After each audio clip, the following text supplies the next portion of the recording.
Hi, in this video I'm going to show you how to make tin castings of seashells and other small stuff. This is a very fun project to do with your kids and family. It involves hard metal, so you have to be careful and wear protection gear. But before we get to the casting, we need a form to make the castings in. I make mine in plywood, and depending on what you're casting, you can make them in different sizes. We're only going to make castings of small seashells, and I don't have the need for a big form.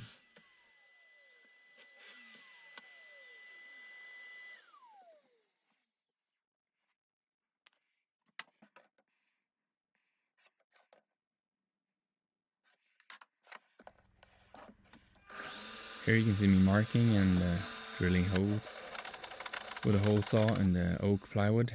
It's very dense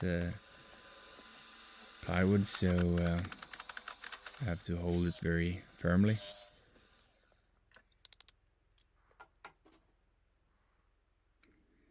I have the two parts here and I glued them together with ordinary wood glue, and I use some CA glue too with activator to make them bond faster so I can keep on working.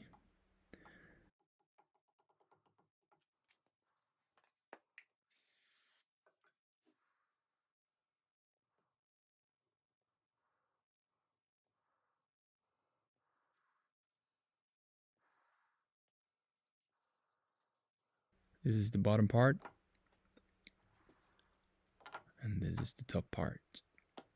I make some recesses for the lag screws, lag bolts, and I have to line them up properly to make them go in easier.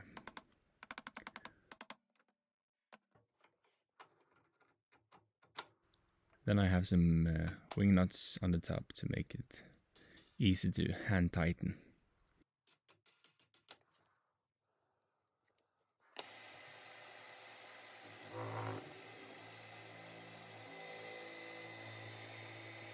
And then I make the hole where I pour the molten tin.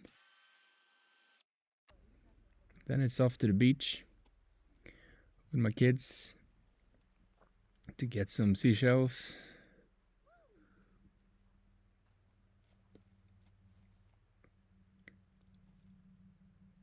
It was a very beautiful day and we got some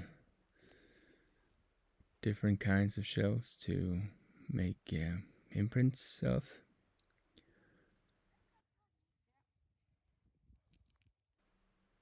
And this is what I use for the casting. We take old tin plates.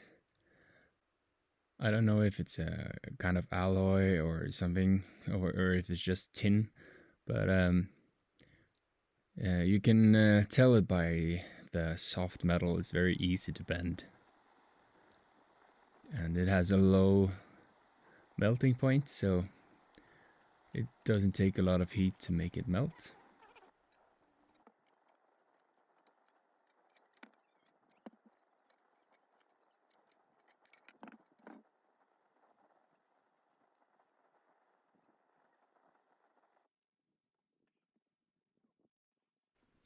We use red oil sand, specially made for casting, and we use them in the lower half of the casting mold.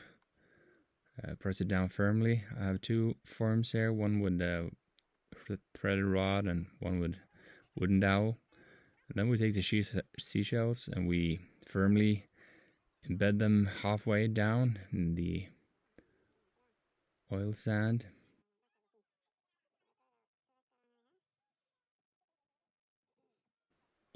And then we take some stone powder to make the forms release easier. And we take the upper half and take some more oil sand, press down.